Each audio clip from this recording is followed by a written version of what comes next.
ভারতের রাজনৈতিক ইতিহাসে যে স্থাপনাটি এখন পর্যন্ত সবচেয়ে বেশি গুরুত্ব দিয়ে আলোচনা হয় সেটি বাবরি মসজিদ। মুঘল সম্রাট বাবরের আদেশে সেনাপতি মীর বাকি 1528 থেকে 1529 সালে এই মসজিদ নির্মাণ করেছিলেন। 1992 সালের 6 ডিসেম্বর উগ্র হিন্দুত্ববাদীদের দ্বারা ভেঙে ফেলা হয়েছিল ঐতিহাসিক এই মসজিদ। ধ্বংসের 3 দশক পর সেই ধ্বংসের দিনেই ভারতের মাটিতে বাবরি মসজিদ স্থাপনের ঘোষণা দিয়ে হইচই ফেলে দিয়েছেন পশ্চিমবঙ্গের তৃণমূল কংগ্রেসের বিধায়ক হুমায়ুন কবির। বিষয়টি গড়িয়েছে হাইকোর্ট পর্যন্ত।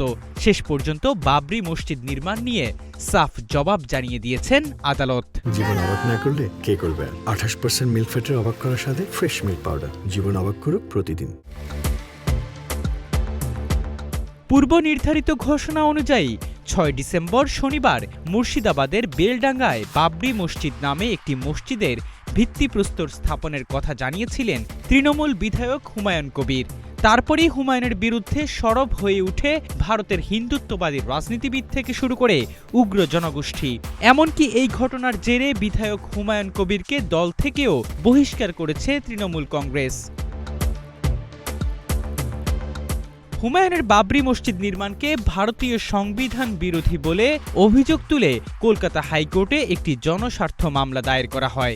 আদালতের পক্ষ থেকে এই বিষয় স্পষ্ট জানিয়ে দেওয়া হয়, আইন শৃঙ্খলা পরিস্থিতি ঠিক রেখে মসজিদ নির্মাণে কোনো বাধা নেই।